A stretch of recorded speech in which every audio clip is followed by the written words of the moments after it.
Good morning, everyone, and welcome to First Parish in Plymouth. I'm honored to be the minister here.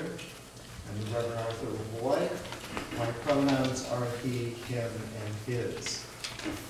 Thank you all for joining us this morning, and it's great to see everyone here. We are a Unitarian Universalist congregation, and the information about us is for those who are watching online and anyone here, the information is on First Parish Plymouth UU.org. We are really honored to have everyone here and are thrilled with our volunteers this morning. It takes so many people to get things going. Because of the outside temperature, coffee hour will be inside. We've set up a few card tables in the parlor, so for those who are staying for coffee hour after the service, everything will be done inside. And we can split ourselves up among some different rooms. My office is open, people can go and sit in there. We can spread ourselves around if we like. The first part of our service is filmed for those watching online and on YouTube and on local PAC TV stations. And after the benediction and postlude, we will end the recording and have our time of candles of joys and sorrows. Whoever you are, whatever you believe, wherever you come from, you are welcome here this morning. Our call to worship is titled The Sacred Hoop by Black Elk. It's actually number 614 in the back of the gray hymnals if anybody wants to follow along. Then I was standing on the highest mountain of them all, and round beneath me was the whole hoop of the world. And while I stood there, I saw more than I can tell, and I understood more than I saw. For I was seeing in the sacred manner the shape of all things of the Spirit, and the shapes as they must live together like one being. And I saw the sacred hoop of my people was one of many hoops that make one circle, wide as the daylight and starlight. And in the center grew one mighty flowering tree to shelter all the children of one mother and one father. And I saw that it was holy.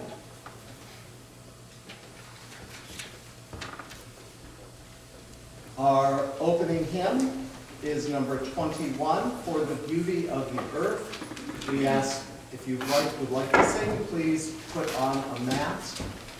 Jan, are there any spare mats? There are some masks on the table over there. Thank you. For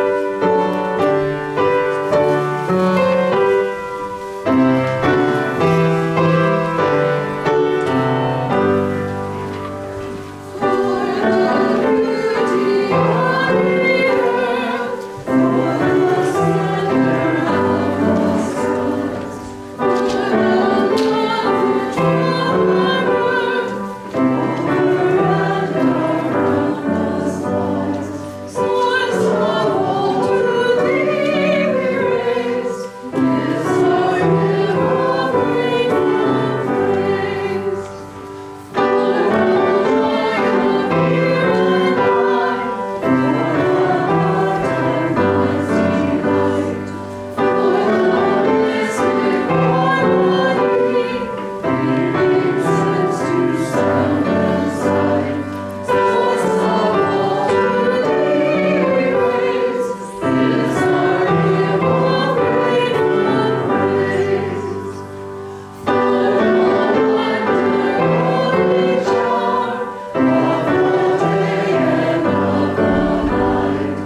Please join me in our chalice lighting covenant.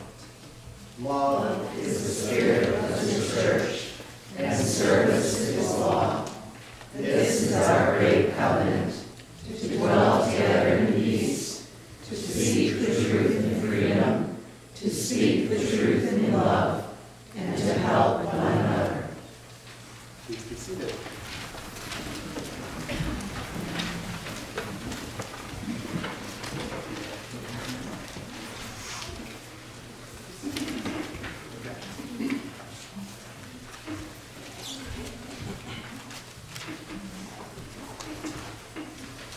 Good morning, everyone.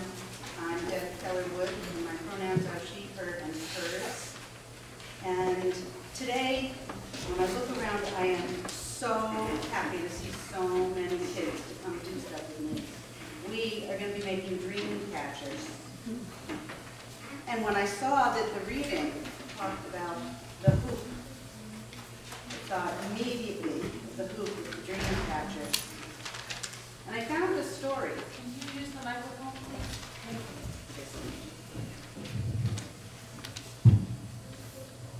Sorry about that. Is that better? Okay. The story begins with a spider who is quietly spinning his web in his own space. It was beside the sleeping space of Nokomis, the grandmother. Each day, Nokomis watched the spider at work, quietly spinning away. One day, as she watched him, her grandson came in. "Nokomis iya," the old lady whispered. "Shh." He glanced at the spider and he stomped over the spider, picking up a shoe, and he went to hit it. "No, Kiwa," the old woman whispered. "Don't hurt him." "Nokomis, why would you protect a spider?" The little boy was so confused, and the old lady just smiled. The old lady smiled, but didn't answer. When the boy left, the spider went to the old lady and thanked her for saving his life. He said to her, "For many days you have watched me spin and weave my web. You have admired my work. In return for saving my life, I will give you a gift." He smiled his special spider smile and moved away, spinning as he went. Soon the moon glistened on the magical silvery web, moving gently into the window. The magical silvery web was beautiful. The woman just smiled. She smiled at the spider, she smiled at the web. She smiled at the day, she smiled at the evening that was coming. The spider saw this and said, "See how I spin my web? See and learn. For each web will snare bad dreams, so you will have no more. Only good dreams will go through the small hole that I leave for you. This is my gift for you. Use it so that only good dreams wrap you up in a blanket. The bad dreams will become hopelessly entangled in the web, and your life will be as good as you have made mine." And now we take the children on a journey of learning and discovery. This little light of mine, I'm gonna let it shine. This little light of mine, I'm gonna let it shine. This little light of mine, I'm gonna let it shine. Let it shine, let it shine, let it shine.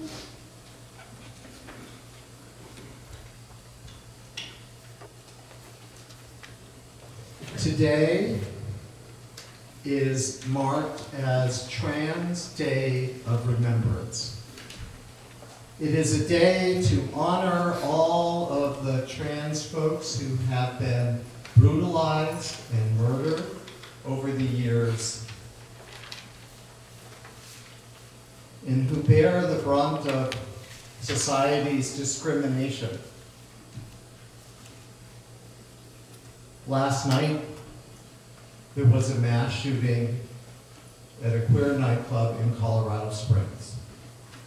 There are 5 people dead and 18 hospitalized, was the latest report that I've seen.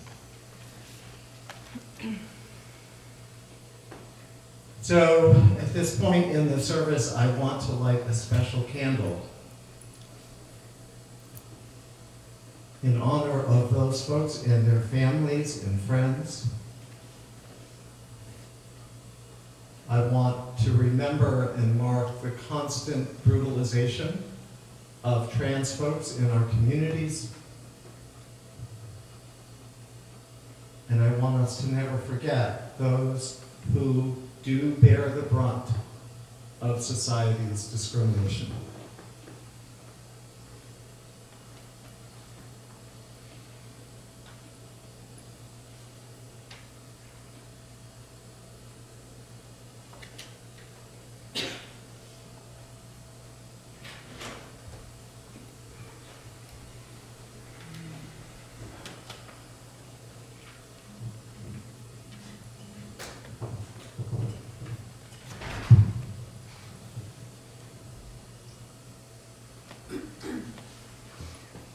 Our reading this morning is on an insert in your order of service, the Sandi Thanksgiving Address, Greetings to the Natural World. If you'll notice at the end of each paragraph, there is a line that says, "Now our minds are one." It's got to be closer. Okay. And so when we get to that place, I invite everyone to join me in saying that line. The people. Today we have gathered and we see that the cycles of life continue. We have been given the duty to live in balance and harmony with each other and all living things. So now we bring our minds together as one as we give greetings and thanks to each other as people. Now our minds are one. The Earth Mother. We are thankful to our Mother, the Earth, for she gives us all that we need for life. She supports our feet as we walk upon her. It gives us joy that she continues to care for us as she has from the beginning of time. To our Mother we send greetings and thanks. Now our minds are one. The waters. We give thanks to all the waters of the world for quenching our thirst and providing us with strength. Water is life. We know its power in many forms: waterfalls and rain, mists and streams, rivers and oceans. With one mind, we send greetings and thanks to the Spirit of water. Now our minds are one. The fish. We turn our minds to all the fish life in the water. They were instructed to cleanse and purify the water. They also give themselves to us as food. We are grateful that we can still find pure water, so we turn now to the fish and send our greetings and thanks. Now our minds are one. The plants. Now we turn toward the vast fields of plant life. As far as the eye can see, the plants grow, working many wonders. They sustain many life forms. With our minds gathered together, we give thanks and look forward to seeing plant life for many generations to come. Now our minds are one. The food plants. With one mind, we turn to honor and thank all the food plants we harvest from the garden. Since the beginning of time, the grains, vegetables, beans, and berries have helped the people survive. Many other living things draw strength from them too. We gather all the plant foods together as one and send them a greeting of thanks. Now our minds are one. The medicine herbs. Now we turn to all the medicine herbs of the world. From the beginning, they were instructed to take away sickness. They are always waiting and ready to heal us. We are happy they are still among us, those special few who remember how to use these plants for healing. With one mind, we send greetings and thanks to the medicines and to the keepers of medicines. Now our minds are one. The animals. We gather our minds together to send greetings and thanks to all the animal life in the world. They have many things to teach us as people. We are honored by them when they give up their lives so that we may use their bodies as food for our people. We see them near our homes and in the deep forests. We are glad they are still here, and we hope that it will always be so. Now our minds are one. The trees. We now turn our thoughts to the trees. The earth has many families of trees who have their own instructions and uses. Some provide us with shelter and shade, others with fruit, beauty, and other useful things. Many people of the world use a tree as a symbol of peace and strength. With one mind, we greet and thank the tree life. Now our minds are one. The birds. We put our minds together as one and thank all the birds who move and fly about over our heads. The Creator gave them beautiful songs. Each day they remind us to enjoy and appreciate life. The eagle was chosen to be their leader.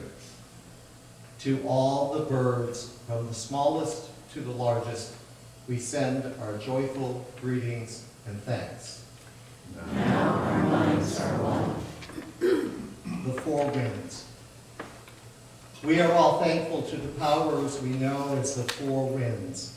We hear their voices in the moving air as they refresh us and purify the air we breathe. They help us to bring the change of seasons. From the four directions they come, bringing us messages and giving us strength. With one mind, we send our greetings and thanks to the four winds. Now our minds are one.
One evening, Robin Wall Kimmerer got a phone call from her daughter's 6th grade teacher.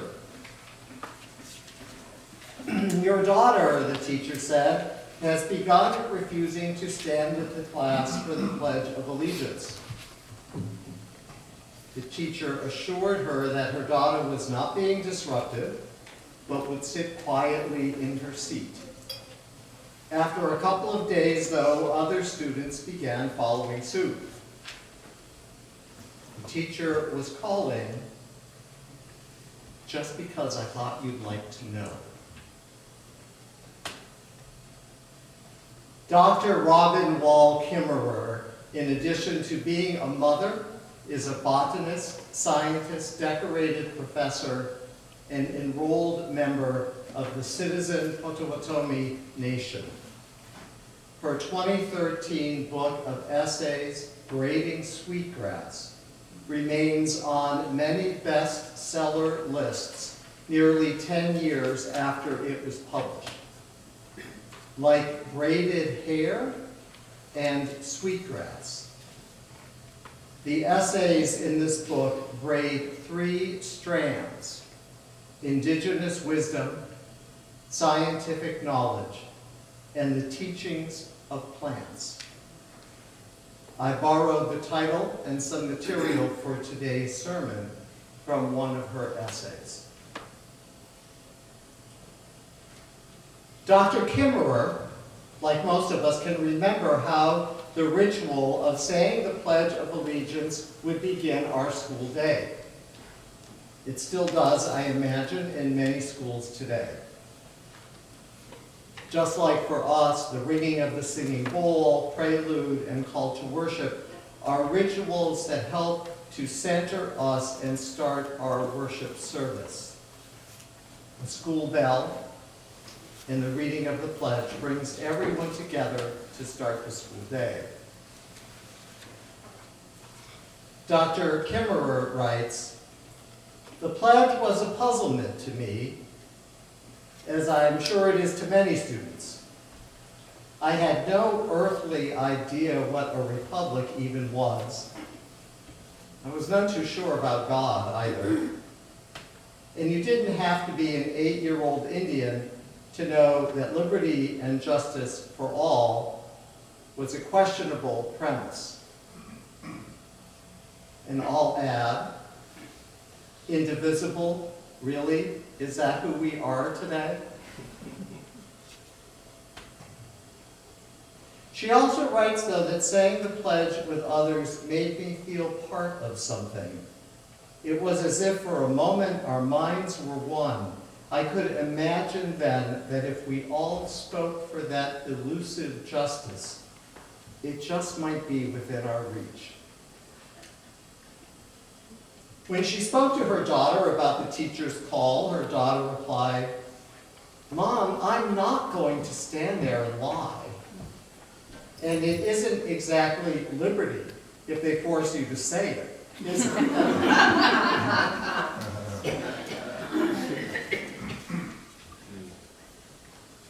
Reciting the Pledge of Allegiance is a ritual. And rituals are not just religious moments in our lives. We all have daily rituals, whether or not we call them that. These rituals give some structure and organization and meaning to our lives. What do you do when you get up in the morning? I bet we each have our own morning ritual. These days, I turn on a light because it's still dark. I shut off the alarm. I use the bathroom, take my thyroid and blood pressure medications. I get dressed. I go downstairs and start the coffee. It was at this point that I used to feed my cat, a little bit. And though he's been gone for a year and a half, there are some mornings where I still miss that part of the morning ritual. And I sit down on the couch with a book of poetry or meditations, my journal, and a hot cup of black coffee. I don't know about you, but my whole day feels out of sorts if something breaks this routine and I don't get to follow my morning ritual.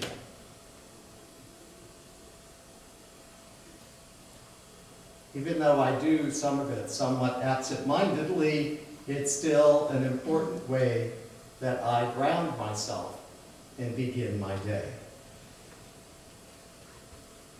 And we all have these rituals that govern some of our behavior. We have norms and rituals that are sometimes passed down from generation to generation. I've said, and I've heard so many say, oh, I'm beginning to sound just like my father or my mother. I don't think I want to speak that way or raise my kids that way. And when we change the way we do things, we are aware that we are going against some norm. For example, I've changed the way I make some family recipes. There have been times that I talk to my deceased grandmother while I'm cooking and explain to her why I'm doing it differently. These norms are family and culture bound and not only affect our behavior, but also our expectation of others. Different norms in different cultures are one of the reasons that people from other backgrounds can make us uncomfortable. They just don't do things the way they're supposed to, whatever that means. So it is important for us to question these norms, these rituals, these expectations every once in a while. It's important to disrupt our equanimity and ask ourselves, is this truly what I want to do here? Is this a realistic expectation of myself, my spouse, my partner, my friends, and others in general? Does this fit with how I want to be in the world? And is it an appropriate expectation of other people who don't come from the same cultural background as I do? One really good example of this that comes out this week is the kinds of food we prepare for Thanksgiving dinner. Important family dinners include lots of family rituals.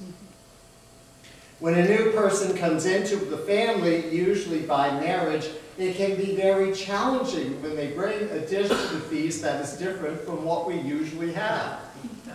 Right? We've all been there. Now, if we follow the legend of the first Thanksgiving here in Plymouth, it's not like we're left with recipes and a description of what must or must not be on the table. We know for sure, there are a couple things we know for sure, that they had venison because the record states that Massasoit and his men brought several deer. And they probably had succotash as well, because that was one of their staples. Now, I don't know about you, but neither venison nor succotash ever appears on my family's Thanksgiving table.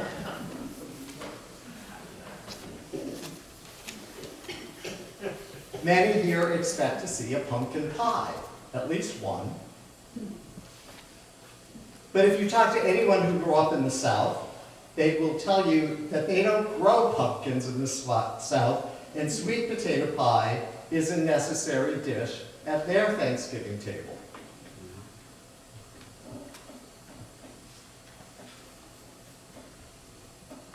Norms and rituals that we take for granted that provide such a hard structure.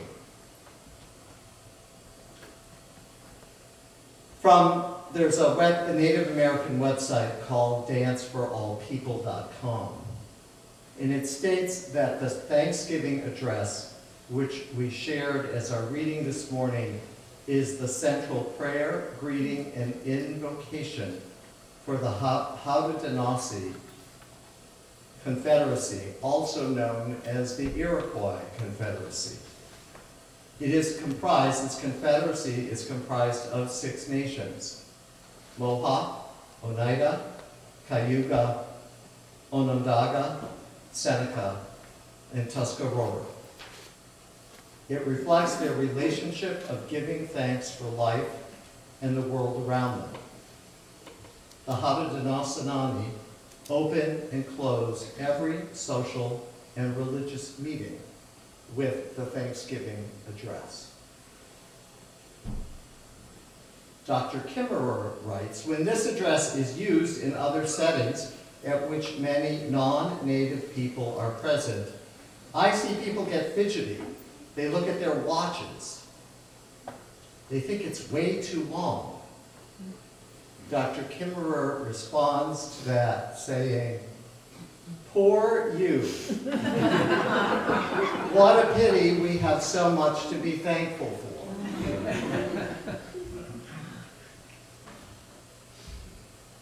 The reserve of the Onondaga Nation is not far from where Dr. Kimmerer and her family live in upstate New York. The flag that flies at the entrance of the school there is purple and white, depicting the Hiawatha Wampum Belt, which is the symbol of the Haudenosaunee Confederacy. The school week there begins and ends not with the Pledge of Allegiance, but with the Thanksgiving address, known in the Onondaga language as the words that come before all else. It is a pledge of allegiance, if you will, to the earth and all of her plants and creatures. It is a pledge that people strive to live by. And I'm not sure you can say that about our pledge to a political system and its flag. A pledge that is often seen as hypocritical by those who don't bear the benefits of power and privilege.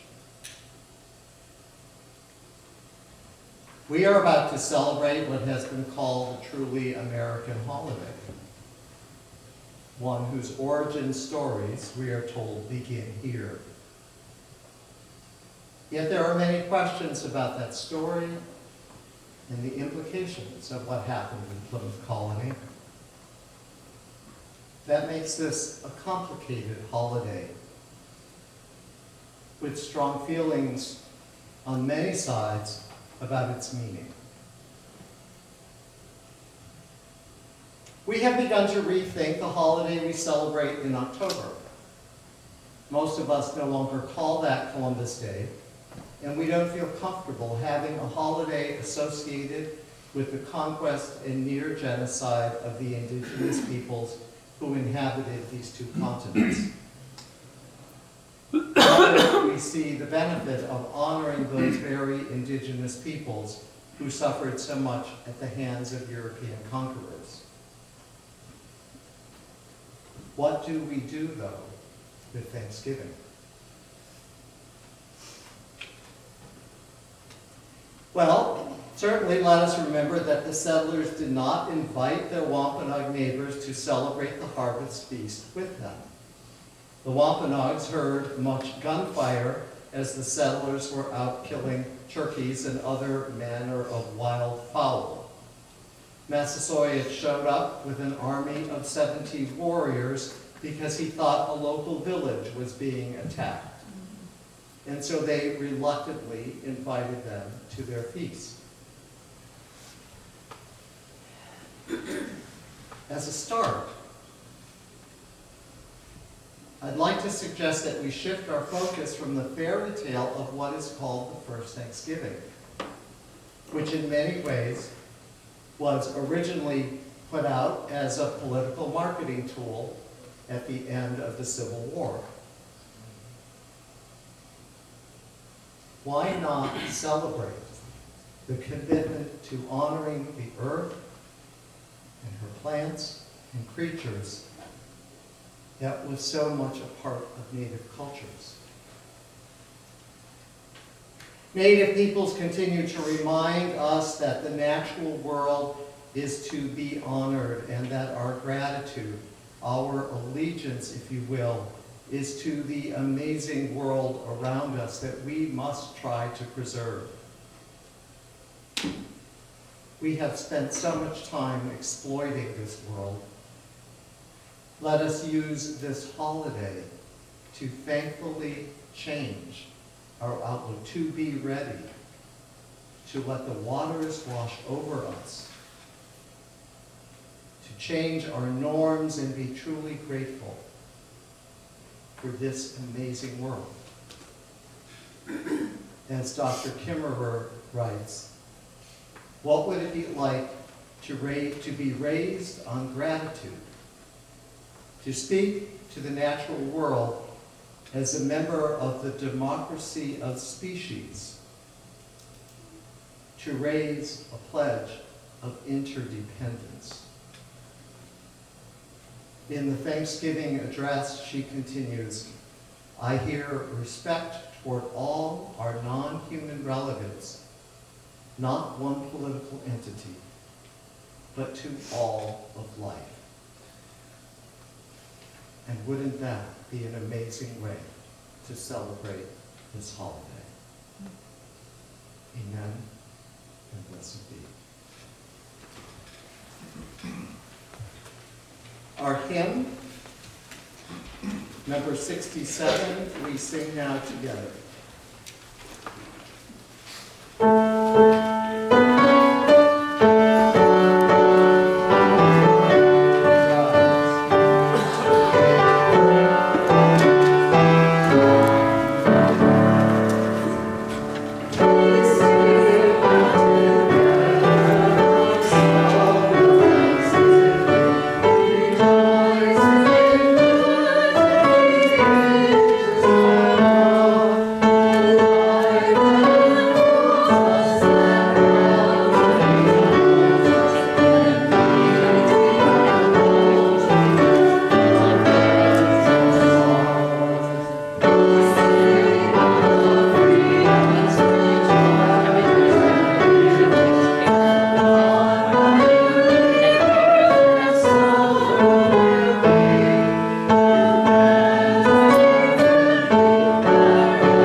Our covenant this morning, as we truly give thanks, is with all of the creatures, all of life, with the four winds, the four directions, and everything that comes together to make our lives holy and good. May we dedicate ourselves to honoring and protecting this beautiful planet, this blue-green ball spinning in space that is like no other. Amen. Let's be seated.